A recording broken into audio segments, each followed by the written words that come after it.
Hola a todas, hola a todos. Seguimos en una nueva clase dedicada al tema de la metafísica. En esta ocasión nos ocuparemos de uno de los filósofos más importantes de la Edad Media, del paradigma teológico. Hablamos ni más ni menos que de Tomás de Aquino. Ya dijimos, cuando definimos el concepto de metafísica, que ésta se ocupaba de preguntar e intentar responder las grandes preguntas que la humanidad se había formulado. Hoy dedicaremos la clase a una de ellas. La pregunta acerca de Dios. ¿Existe Dios?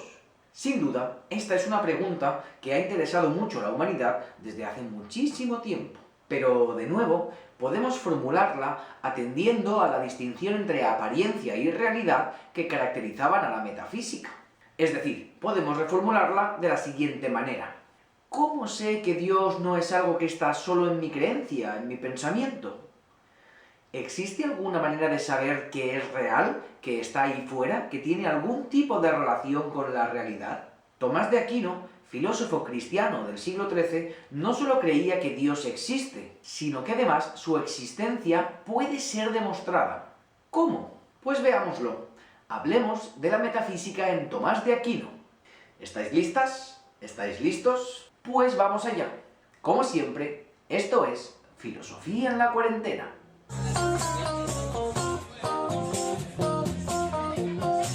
Una buena manera de empezar una clase dedicada a Tomás de Aquino puede ser recordando lo que ya dijimos en el tema 2, cuando nos ocupamos del tema del conocimiento. Y es que Tomás de Aquino fue el gran intérprete medieval de la filosofía de Aristóteles. De alguna manera, el que introdujo el pensamiento de Aristóteles en el mundo europeo o en el mundo cristiano. Y esto será importante por dos motivos. Uno, Aristóteles fue un filósofo pagano. Es decir, su visión de la realidad era anterior al cristianismo y en este sentido algunas de sus ideas eran directamente contrarias al cristianismo. Por ejemplo, Aristóteles no creía que un dios hubiera creado el mundo a partir de la nada. Por el contrario, defendía la eternidad de la realidad, del mundo. Tampoco creía Aristóteles en la inmortalidad del alma. Pero, 2. Aristóteles y su filosofía había sido estudiada desde el mundo árabe. Es decir, su obra fue heredada por filósofos musulmanes después de la quema de la biblioteca de Alejandría, donde estaban sus obras, sus libros. Pero, ¿por qué decimos todo esto?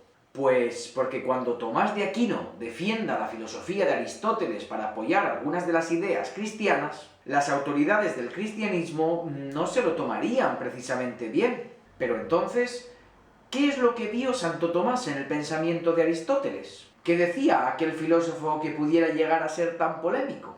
Y sobre todo, ¿cómo llegó Tomás de Aquino a interpretar la filosofía de Aristóteles de tal manera que todo el cristianismo llegó a considerarlo un santo, llegando a ser Santo Tomás de Aquino? Pues diremos, básicamente, que Tomás de Aquino utilizó la base del pensamiento aristotélico para reforzar el pensamiento cristiano. Básicamente, Tomás de Aquino intentaría acceder a Dios desde la filosofía aristotélica. O por decirlo de una última manera, Tomás de Aquino intentó hacer compatible el empirismo de Aristóteles con la teología cristiana. Y aquí, de nuevo, vale la pena recordar alguna idea que nombramos en el tema 2. Y es que Tomás de Aquino entendía que habían dos maneras de acceder a la verdad, dos caminos para acceder a una única y misma verdad. De un lado, la filosofía natural conseguiría encontrar la verdad, es decir, a Dios, a través del estudio y la observación de la naturaleza. Por otro lado, la teología sería el camino que alcanzaría esa verdad, es decir, a Dios, por una vía sobrenatural, es decir, a través de los dogmas cristianos, a través de las Sagradas Escrituras. Este, como veremos, será uno de los aspectos más novedosos de la filosofía de Tomás de Aquino. ¿Por qué? Bueno, porque hasta la fecha, es decir, hasta Tomás de Aquino, el intento de demostrar la existencia de Dios siempre habían sido intentos de tipo racionalista. Es decir, partían de la idea de Dios para intentar demostrar conceptualmente por qué se trataba de un ser necesario, un ser que debía existir necesariamente. Y como veremos a continuación, Tomás de Aquino ofrece un planteamiento diferente. Pues quiero obtener las razones para creer en la existencia de Dios, no de la mera razón, no del mero pensamiento, sino de la experiencia, de la observación de la realidad. Aunque esto pueda parecer un poquito raro, veamos qué tipo de argumentos ofreció Tomás de Aquino para creer que podía demostrar la existencia de Dios observando el mundo. ¿Cómo podría llegar yo a convencerme de la existencia de Dios observando la naturaleza? Pues antes de empezar con la exposición de su pensamiento, os invito a hacer un ejercicio de conexión con la naturaleza, con la realidad. Imaginad un paisaje natural, o mejor, visitadlo, subid a una montaña. En él, si nos fijamos, hay una profunda red de conexiones, de elementos que están relacionados entre sí. Por ejemplo, podremos ver que el calor del sol produce la evaporación del agua, una evaporación que se traducirá posteriormente en una lluvia, que ayudará a crecer a las plantas que de nuevo se alimentarán del sol. Ok, Tomás de Aquino también prestaría atención a esta serie de conexiones, de relaciones que existen entre los diferentes elementos de la naturaleza. Pero se realizaría la siguiente pregunta: ¿cuándo arrancó todo esto? ¿Quién o qué ha puesto en funcionamiento toda esta compleja serie de relaciones? ¿Por qué se producen estos cambios en la naturaleza? Si las plantas dan flores, ¿qué o quién ha introducido esta capacidad en las plantas? Preguntas como estas serían las que llevarían a Tomás de Aquino a desarrollar sus célebres 5 vías o 5 caminos o 5 argumentos para demostrar la existencia de Dios. Como decimos, la novedad de este planteamiento es que intentará llevar a cabo esa demostración a través de los sentidos, a través de la experiencia. La estructura de estas 5 vías o estos 5 argumentos es similar en todos y cada uno de ellos. 1. Arranca, como hemos dicho, con la observación sensible. Con la experiencia, claro, recordemos que se basa en la filosofía de Aristóteles. También el conocimiento de Dios debía arrancar con la experiencia. 2. Análisis de aquello que se observa a partir de un principio metafísico. Aquí será donde Tomás de Aquino introduce precisamente la metafísica. Y es que cuando uno observa la realidad, puede fijarse en conceptos como el movimiento, la causalidad, la finalidad o la perfección. Es de la relación de la naturaleza con estos conceptos de donde surge la demostración de la existencia de Dios. Enseguida lo veremos. 3. Imposibilidad de remontarse en las series hasta el infinito. La estructura de las 5 vías demuestran que todo, cualquier cosa, debe haber arrancado en algún momento puntual. Es decir, debe haber arrancado o empezado en algún punto. Este inicio, esta causa primera, como vimos en Aristóteles, es lo que Tomás de Aquino identificará en todo momento con Dios. Cuarta parte de la estructura de las 5 vías. Dios existe y es el creador y organizador de toda la naturaleza. Esto no es solo comprensible a través de la razón, sino que hemos llegado a alcanzar esta idea a través de la observación sensible. Es decir, hemos visto cómo, observando la naturaleza por experiencia y analizándola con principios metafísicos, hemos alcanzado una demostración de la existencia de Dios. Así pues, veamos cómo esta estructura aterriza o se materializa en estas 5 vías para demostrar la existencia de Dios. Estas 5 vías harán referencia a los siguientes aspectos de la naturaleza. 1. El movimiento. 2. La causalidad. 3. La necesidad y la contingencia. 4. Los grados de perfección. Y 5. La finalidad. Veamos qué dice cada uno de ellos. Primera vía, la vía del movimiento. Esta vía puede hacer referencia al ciclo del calor y la lluvia al que hemos hecho referencia anteriormente. En la naturaleza observamos, como ya hemos visto, un movimiento o un cambio constante. Este cambio hace referencia a una relación entre las diferentes partes de la naturaleza. Es decir, el calor del sol produce una evaporación del agua, este agua posteriormente se traducirá en una lluvia, que al caer hará crecer a las plantas que se alimentarán del sol. Pero este cambio o este movimiento lo vemos también en otros fenómenos naturales, como por ejemplo la sucesión de las estaciones. La naturaleza, en definitiva, va cambiando en diferentes ciclos de generación y destrucción. Según la estructura de las vías, hemos visto que esta es la parte de observación. Uno ve este tipo de cambios en la naturaleza. ¿Cuál es el principio metafísico que introduce Tomás de Aquino para reflexionar sobre este fenómeno? Pues Tomás de Aquino utilizará el principio aristotélico según el cual todo lo que se mueve es movido por algo. ¿Qué significa esto? Bueno, Pues en el caso de la planta, vemos que su movimiento, su crecimiento, se debe a la alimentación que recibe por el agua y el calor del sol. En este sentido, la planta es movida por el agua y por el calor del sol.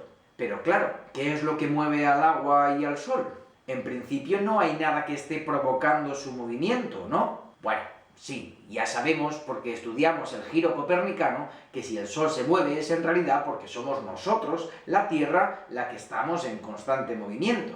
Pero la pregunta podría volver a formularse así: ¿y por qué se mueve la Tierra? ¿Se entiende? Tomás de Aquino está intentando formularse la pregunta por qué es lo que causa el movimiento o la transformación de fenómenos que se producen automáticamente, como por ejemplo el cambio de las estaciones o el movimiento de la Tierra.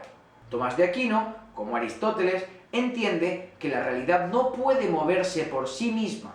En este sentido, llegará a la conclusión de que es necesario que exista un primer motor, una causa primera, a la que Tomás de Aquino denominará, basándose en Aristóteles, el motor inmóvil, una fuerza que es capaz de mover sin ser movida. Y este primer motor inmóvil será ni más ni menos que Dios. Un ejemplo muy gráfico para entender esta idea del primer motor inmóvil sería entender el movimiento de la naturaleza como ese movimiento que realizan unas fichas de dominó que han sido puestas una al lado de otras. Para que el movimiento de caída se produzca, es necesario que haya un primer empujón, una primera fuerza que se traducirá en ese primer movimiento realizado por el motor inmóvil. Pasemos pues a la segunda vía, la vía de la causalidad. Esta es sencilla y ligeramente similar a la anterior. En este caso, partamos de la observación de nosotros mismos. ¿Por qué estamos aquí? Es decir, ¿cuál es nuestra causa eficiente? Recordad, ¿qué es aquello que nos ha hecho? Pues nuestros padres. Pero, ¿y ellos? ¿Quién los hizo a ellos? Pues nuestros abuelos, que a su vez fueron hechos por nuestros bisabuelos, que a su vez fueron hechos por nuestros tatarabuelos. Y entonces, si nos remontamos al principio de todo, ¿cómo se crearon los primeros humanos? No pudieron crear los otros seres humanos, porque si no, no serían los primeros seres humanos. De nuevo, Tomás de Aquino se encuentra ante la necesidad de referirse ya no a un motor inmóvil, sino a una causa primera. Ahora sí, del mismo modo que Aristóteles planteó la causa primera en términos de theos, Tomás de Aquino se apropiará de esa idea para referirse a la causa primera en términos del Dios cristiano. Pasemos pues a la tercera vía, la vía de la necesidad y la contingencia. Esta vía es un poco más abstracta. En la naturaleza vemos cosas que podrían no existir. Por ejemplo, yo podría no existir. Sí, sé que sería una pena enorme, porque entonces nunca existiría este maravilloso canal de filosofía en la cuarentena. Pero afortunadamente existo y el canal también. De nada. No, en serio. Ahora pensemos lo siguiente. Si otro de los millones de espermatozoides de mi glorioso padre hubiera fecundado el óvulo de la bendita madre que me parió, yo no existiría. Es decir, es muy fácil pensar en la posibilidad de no haber existido. Igual que yo, cualquier otro objeto de la naturaleza. Por cierto, hola papá, hola mamá. Toda la naturaleza existe porque algo la ha llevado a existir, a nacer, al ser. Ninguna de las cosas que existen en el mundo podría existir por sí misma. Ninguna se crea a sí misma. Y esto es precisamente lo que significa ser contingente. En filosofía, el término contingente se opone al término necesario. Algo necesario es algo que no podría ser de otra manera.